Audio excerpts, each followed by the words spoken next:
Paano medyo accept ikaw at ako? Ano yung Napaka-wholesome ng nakita mo? tanong. Sabi. Hindi, Ikaw at ako. maganda yung ano maganda yung concept. Actually, ang unang tumawag sa akin si Direk Recchi mismo kasi work with Direk Recchi sa tabing ilog pa lang. Yes. Trabaho ko na siya. Ano siya doon? Second unit director siya ng tabing ilog. Tapos nakatrabaho ko sa ilang beses sa GMA. So, So, lipat sa gym. correct. Nung pinabasa niya sa akin yung script, it's different. Alam mo yung pelikulang walang kontrabida. Totoo lahat. No? Kwento siya ng tatlong henerasyon ng not henerasyon, tatlong iba-iba. May puppy love, yun yung mga bata. Yung sa amin kasi ni Rian is Adult. well, mid-age love kung saan nandyan lahat, betrayal, married life. And then siyempre yung Old yung age. kinatituron, old age, how you cope with the last days of your life. So it's very different. Hindi katulad ng ibang mga movies na, alam mo yan, kidnapan, kontrabida, it's dealing with the kumbaga yung process at saka yung paghihirap ng couple para maging ikaw at ako lang yung buhay. Nice. Ano name mo dito? At ako talaga yung kinuha kasi nanloko ko dito. Uy, hindi ka namang ganun. At sa feeling ko ako talaga yung pinili. Ako talaga yung pinili niyo. Anong pangalan ng character mo dito? Anton. Anton. Gaano ka pareho si Paolo at si Anton? Nakasabi niyo lang, di ba? Wala, hindi. Ito wag mong ano nyo. Yun- Isama yun. Huwag isama yun. Oo, Timo. Sinunod. Okay. Well, marami namang similarities. Pero tingin ko lang, sa totoo lang, si Anton, feeling ko mas refined yung paraan niya, pamamaraan niya kung how to fix things. No? Yun lang masasabi ko siguro difference namin. Marami akong bagay na I hope I dealt with differently, pero hindi mo nagawa. You learn from your mistakes and then make mistakes again. No? As yung differences nyo. So feeling ko yun yung difference namin ng character niya. First time niyo pala ni Rian magkatrabaho. Sa movie, pero madalas na kami At sa... matagal ka na niyang pangarap makatrabaho. Sabi niya kanina. Oo. Hindi, kasi normally pag nagkakatrabaho kami ni Rian, pa isa-isa, comedy, di ba? So, this is something different. Feeling reaction mo doon sa sinabi ni Rian kanina na matagal ka na yung pangarap makatrabaho dahil mahusay ka artista. Hindi ko naman siya masisisi, tama naman siya. 10 minutes lang pa! Hindi, yun talaga sagot ko. Ikaw ba gusto mo rin siya? Oo. Alam mo, actually, isa si Rian sa mga never ko nakatrabaho ng drama sa GMA. So, I think I'm very fortunate na siya yung kasama ko dito. Kasi kahit papano, sanay na ako sa kanya.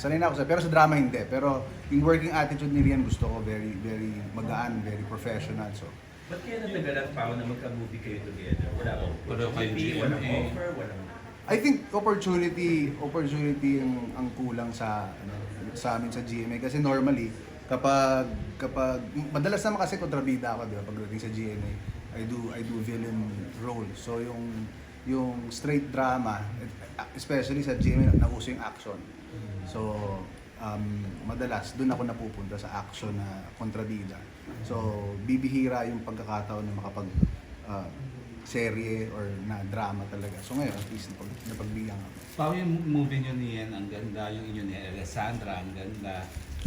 On the first day pa lang, how would you compare ikaw at ako dun sa dalawang yun? Actually, ito wala nang kapaan para sa akin kasi si Direk Recchi, bata pa lang ako, kilala na ako. No? So, nakapaka na ako. Nakapaka pa na ako ni Direk Recchi. Hindi siya interested. Hindi siya hindi. Actually, kinapaka pa niya, pero ayaw niya. Iba ang gusto niya. Kumbaga, comfortable na eh. Kasi, again, si Ria, ilang beses ko na nakasama, nakatrabaho. So, more or less, yung kapaan side of things, wala na. Hindi, yung challenge pa. Kasi ang ganda ng dalawa talaga. Very challenging. Well, lahat naman yan iba. Lahat naman yan iba yung nasa atake mo kung paano mo iibahin lahat nung trabaho mo. No? Ito, very subdued si Anton. So hindi siya, malayo siya sa totoong ugali ko. No? So kailangan mong ibaba ng konti. Hindi ka ba subdued? Hindi. Mukha ba akong subdued? Sa totoo lang. So yun lang yung medyo feeling ko challenge, pero more than anything, ang mahirap sa script na believable pag inarte mo masyado, nagmumukhang hindi believable, di ba? So it should be very natural and everything. So malaking tulong na andyan si Direk Reggie, andyan si Rian. So kumbaga yung batuhan nyo ng linya, normal na siya. Sabi ko kay Ria, huli mong yung partner sa movie, ay si Ian, ay medyo, di ba? Diretso na. Medyo nagkainlapan. So, sabi ko, hindi ka ba, doon? Hindi ka ba worried? Na ma-inlove. Hintayin daw niya sagot mo. Hindi, alam mo, si Rian is a very good friend of mine. Very, matagal ko na siyang nakasama. May mga times na nakakasama ko siya outside of work. So, yung respeto andyan, tsaka sa totoo lang, trabaho lang muna tayo. Ang happy ka raw kasi ngayon nga, at very physically fit ka raw dahil magandang influence sa'yo yung Sino sabi? Si Lolit. Nay Lolit May yan. matutuwa yun ang kamovie kay ni Ria. Oo, Super actually, siya sa inyo. sobrang gusto niya rin si Rian. Sandali, ang tanong nila kanina kung kay Tita Lolit ka pa raw ba o sa Sparkle ka na? Both. Manage ka pa rin ni Tita Oo. Loli tsaka ng Sparkle. Oo naman. Oo. Kanya, for the record. Bakit for the record? Bumalik tayo dun sa tanong ko. Hindi, dumasabi. Hindi ba yun, ano? Instagram official naman kayo, di ba, Pao? Saan? Ni, Walang official yan. Wala na akong anong official. yung may, Alam mo- yung may best actress. Diyos ko. O bakit? Ano Parang ba? yun na rin yun. What you see is what you get. I think Masaya it's- ka? I'm okay. Masaya siya. Maraming, alam mo, And hindi. people always Ang see sa akin, naman. ang sa akin lang, maraming mga bagay na para sa akin, yung public should not care about. Yun lang sa akin. Pero having Minsan as a di personal. naiiwasan pa kasi sikat siya. How would you, ikaw, ano yung effort mo kung gusto mong i-differentiate pa kami? Na ano? Na- Yeah, by not answering your question. By not answering your question. Kami lang to. Bihira ka na yung... The feeling ko, okay. Mahal mo kami. Mahal ko kayo. Off niyo yung camera, magkwentuhan. Ano ba sa sunbig light? Feeling ko lang, siguro naman, hindi naman lingid sa kaalaman ng lahat. 2 years ago was very rough in Yes. terms of ano. Pero honestly speaking, kung tatanungin niyo ako kung sobrang naapektuhan ako sa ano ng mga tao, to be honest, hindi. Honestly, hindi. They have nothing to do with my life. Honestly speaking, yung mga kailangan kong harapin are very private and I will fix it privately. For some reason, feeling kasi ng tao kailangan pag i-post mo, yun yung complete truth. Kapag pag hindi mo i-post, hindi nangyayari. So, diba? What you post, if you don't post it, it never happens. Yun yung ano ng tao ngayon. So, let them enjoy that. So hindi ka na-affect totally? Honestly? Paano yun? Hashtag unbothered ka. ganun. Oo. Paano yun, Pao? I'm sure madami ding makupupulot sa iba na ganyan. Learning. Learning. Yun nga, na kahit anong mangyari, hindi ka apektado. Anong process doon? Paano mo ginagawa para huwag ka maapekto? Katulad ng sinabi ko, ano kasi siya eh, alam mo yung mentally, kailangan alam mo kung sino yung mga taong nagmamatter. Okay? So I did bad things, yes. Alam ko yun. Pero hindi sa tao. Hindi sa tao. Ba't ako mag-sorry sa tao? Hindi naman sila, wala naman silang kinalaman sa Sa nangyari. person involved. Diba? So, kung meron man ako mga kailangan paghinga ng tawad, kung may kailangan man akong harapin, are people directly involved doon sa issues. And I will fix that privately. Diba? Hindi, marami ako nakikita na, minsan pag napaparod mo sa bubble gang, diba? Grabe, ang saya-saya mo, parang kang walang ano. Siyempre, trabaho ko yun eh. Trabaho kong patawa. Hindi naman ako katulad ng iba na kailangan ko mag-picture ng umiiyak ako. Tapos, crying. It's not Hindi social media mo sinasolve. hindi ko siya, oo. Tao mismo. Hindi ko tinitira or sinisisi yung ibang mga artista na gano'n kasi kaya nila yan. Pero I just think we also have to control it kung ano yung sinishare namin sa publiko. Meaning, we're actors, di ba? If you wanna bash me, bash my acting. Sige, hanggang dun lang ako. Tingin ko. Pero yung fixing things in the process ba? As I've said, I Would will you not say- answer questions like that. Hindi, pero I heard parang okay daw kayo. Sino? Yung taong involved, yung sinabi mo. Medyo naging okay. Meron bang Basta. Recent. ang mahirap kasi sagutin sa mga ganyan is, minsan mape-preempt. Minsan may iba kang nababasa na hindi pala. 'Di ba? So might as well, maybe the time that I will talk about really private things is when talagang maayos na. Okay. You know, the very first thing you have to face is yourself, 'di ba? Kailangan mong ayusin yung sarili mo. Kasi hindi ka pwede mag-sorry pero hindi mo pa rin napapatawad sarili mo sa mga maling nagawa mo before. Pero nag-miss mo si Summer, lagi mo naman sinasabi. Oh, definitely. May kano ka bang dalawin? I'm hoping. I mean, if there, yun ang hindi ko itatago. Of course, miss ko yung bata. Pero would you say parang ngayon na the situation now is better than last year? In terms of, Everything, in all aspects of your life, better ka ngayon? it's in the process of hopefully getting better. Pero mas ramdam mo yung bigat before kasi yun nga when I say people involved, it's just not yung direkta, di ba? Siyempre merong Marami pamilya, nakikialam. di ba? So yun yung mabigat. So one by one, you know, I will try to fix it again, privately, and then kasi ang hirap pag i-post mo lahat, na para bang ako natatawa nga nila ako minsan yung pag halimbawa ngayon biglang pagtingin ko sa Instagram yung nagko-comment pa dun sa apology ko 2 years ago, di ba? Ay, ngayon lang siya nagka-load. Ngayon lang siya nakapagbasa. Hindi na nagka-data. Oo, di ba ngayon lang nagka-data? Tapos yun, paano ka nakakatulog sa gabi? Bakit gusto niyo mag-react?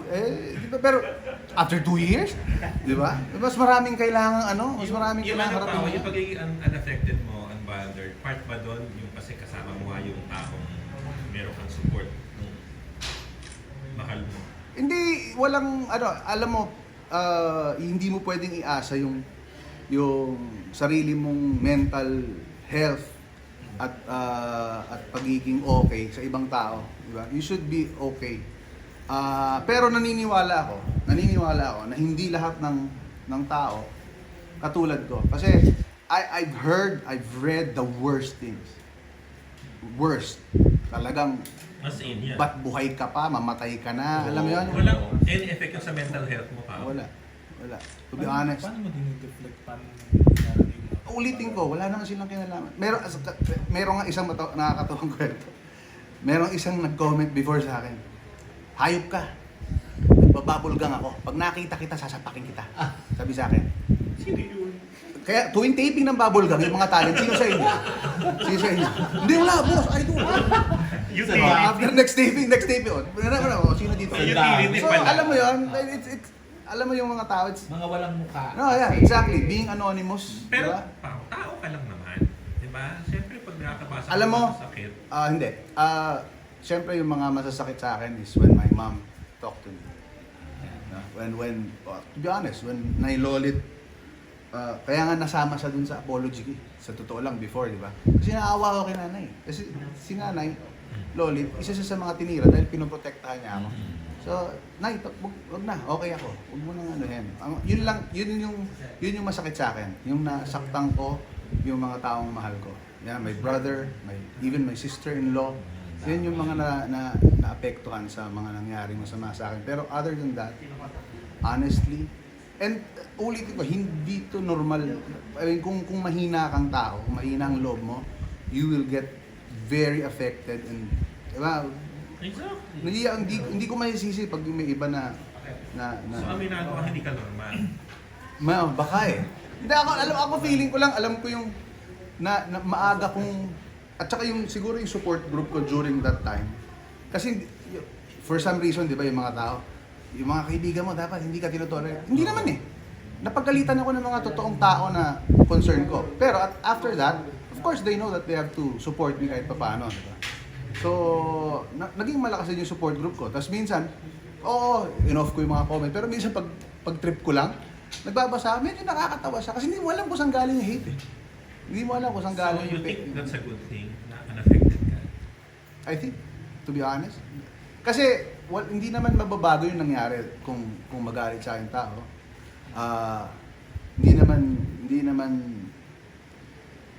alam ko na hindi sila parte ng mga ano yan. So hindi ko alam, sila yung nahihirapan, I guess.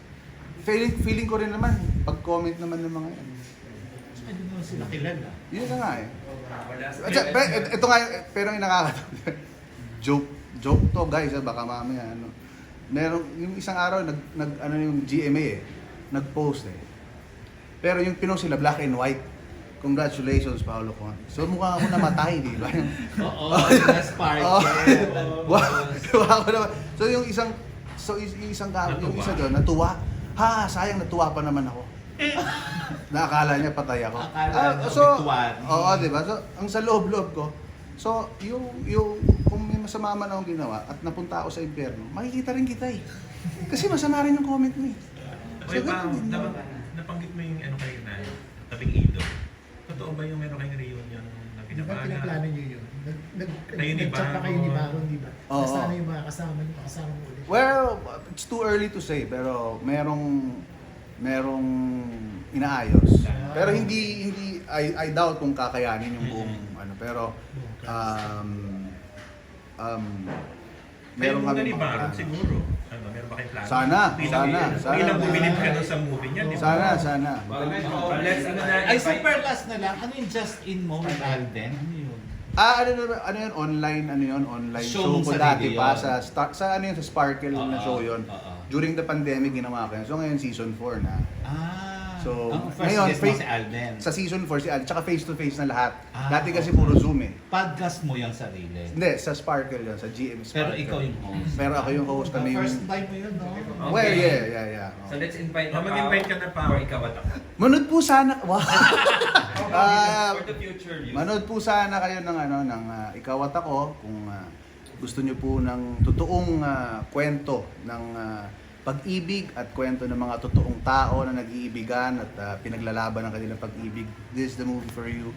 I hope you try and watch this. Kasama ko si Miss Rian Ramos, Tito Ronaldo Valdez, Miss Boots Anson Roa at marami pang iba. Directed by Direk Reggie Del Carmen. So handa ka ba ipaglaban ang pag-ibig mo ngayon? Wag wala ka Picture. ng oras. Picture na lang. Oo, Papunta ka dito, picture tayo. Kasi- video to sa akin. Video ba? Dito sa kaliwa naman. Oo, video daw eh. How do you feel to work with each other? Ikaw mo na rin. Ayan. I'm so happy. It's such a blessing because Wow. I really wanted to for a long time. Oo, sinabi. Oh, sinabi ko naman kahit nung hindi mo narinig. So, Okay. yun. So, it's the truth. Hindi, ako, sabi ko nga kanina, di ba? Ilang beses ko lang nakatrabaho si Rian. Pero puro comedy, kanta, lahat. And she's very professional.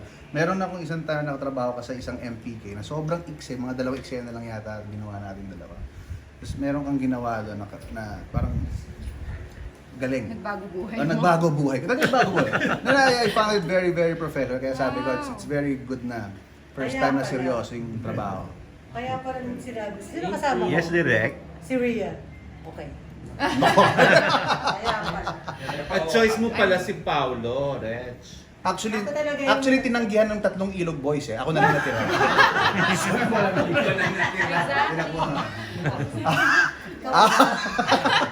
Yun yung totoo doon. O, kamusta naman to be working with Direk Reggie? After tabing ilog.